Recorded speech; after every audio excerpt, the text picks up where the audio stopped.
It's the defense to me. I mean, the Chiefs have a top three defense in football right now, probably even top two. I mean, the only defense I think that you could put ahead of them would be the Browns. But the Browns did just give up, of course, over 30 points and nearly 500 yards, to whereas the Chiefs haven't given up over 21 points the entire season. The dangerous thing about the Chiefs is that they have a good secondary and they've got a great line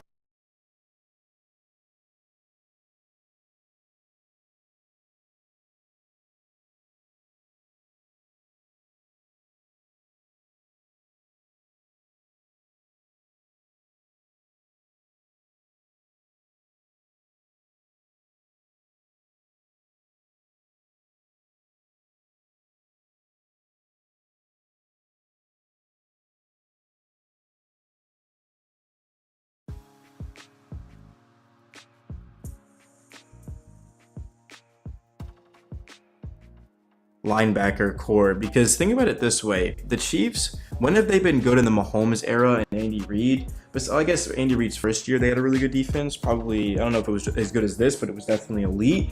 But the thing for Kansas City is that they needed to generate pressure to be able to make plays. And well, even though they did have 5 sacks, don't get me wrong, well, when you have Trent McDuffie and L'Jarius Sneed, really anything is possible. That is as elite as it gets. And then, of course, up front, Charles Omenihu made his debut and had a sack, had that deflection that led to the interception. The Chiefs also have, of course, Chris Jones, who's a top 10 player in football.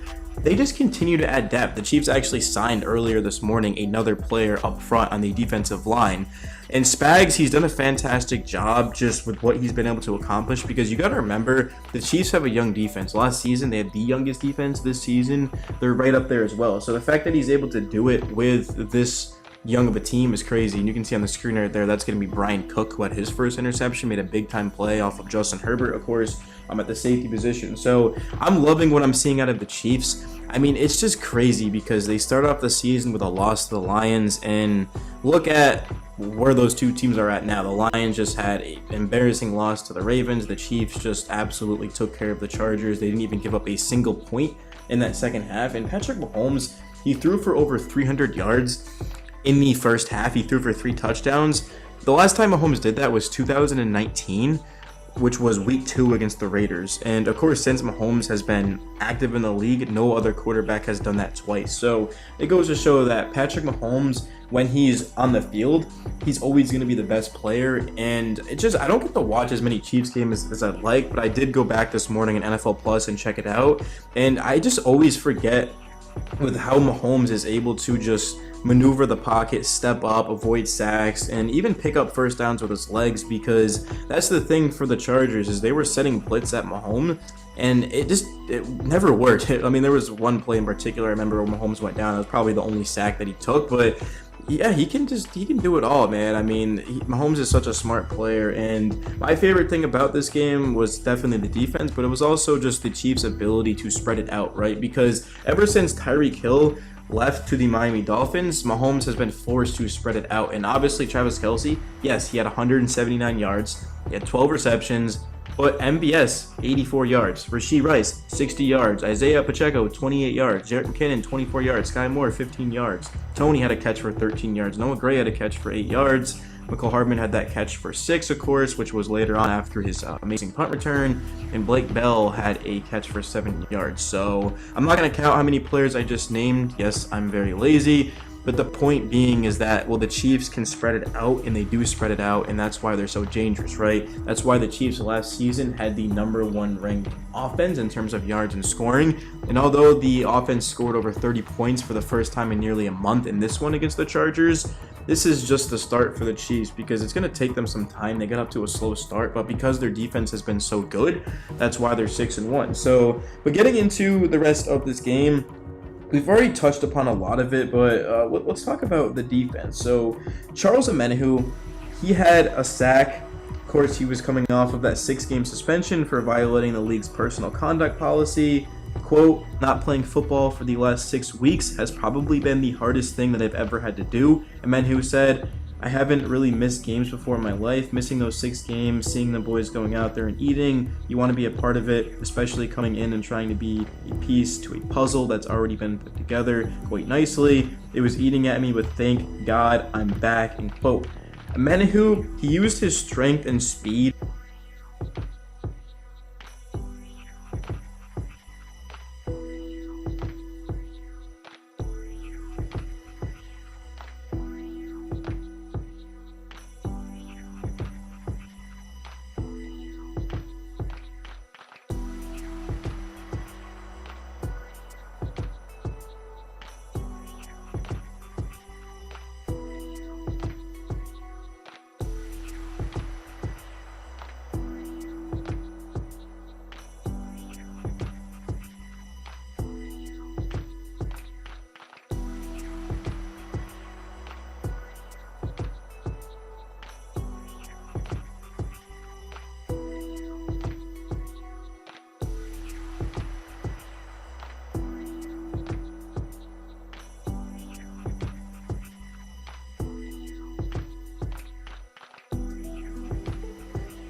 in this game, which was in the second quarter, about 4 minutes left.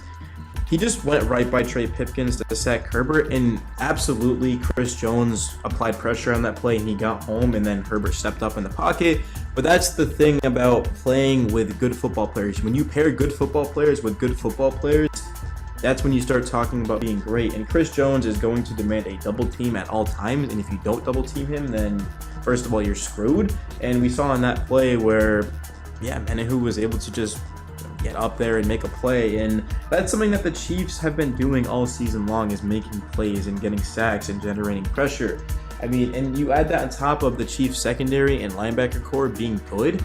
I mean, like when the Chiefs don't get home, right? So when they're not applying pressure, they still have the second best defense because they're tight in coverage, they're stout in coverage. And Justin Herbert had, 101 yards at the top of my head in the second half. The Chargers didn't score. So it's just remarkable to me how the Chiefs, they go from losing Tyreek Hill, probably the most, I'm not going to say, he's obviously not that Reek isn't the best receiver ever, but dynamic, elusive receiver, fastest receiver. They lose him, and they have the number 1 ranked offense. They win the Super Bowl. And then this season, they have a defense that is absolutely elite, top 3, I mean, top 5 at minimum. I mean, the numbers speak for itself. The Chiefs haven't given up 20, 21 points the entire season, and they've actually had 3 games this season where they've given up 10 or less. So if you go look at that, Broncos had 8, the Bears, I remember, had 10, and the other game was the Jags with 9. So yeah, the Chiefs have 3 games this season where they've allowed 10 or fewer points. Just remarkable. George Karlaftis, Charles Omenihu, Willie Gay, Drew Tranquill, and then of course you've got Mike Donna, who ended up having a sack, and I believe he's got, I don't know how many sacks he has, like at least 3, maybe 3.5. I can double check that, but yeah, he's had a fantastic season. He has 4.5. Wow, it was a little bit, yeah, a sack and a half off. So crazy, right? I mean, just there's a lot of depth on this team. There's a lot of talent, and it's only going to get better. The Chiefs will be the first one to tell you that. Is we're not even like close to where we're going to be at the end of the season. And with the AFC, you just don't know. The Bills lost the Patriots. They should have lost to the Giants. The Ravens, yeah, they just beat the Lions, but then for all we know, they'll end up losing to the Cardinals. That's a Raven thing to do.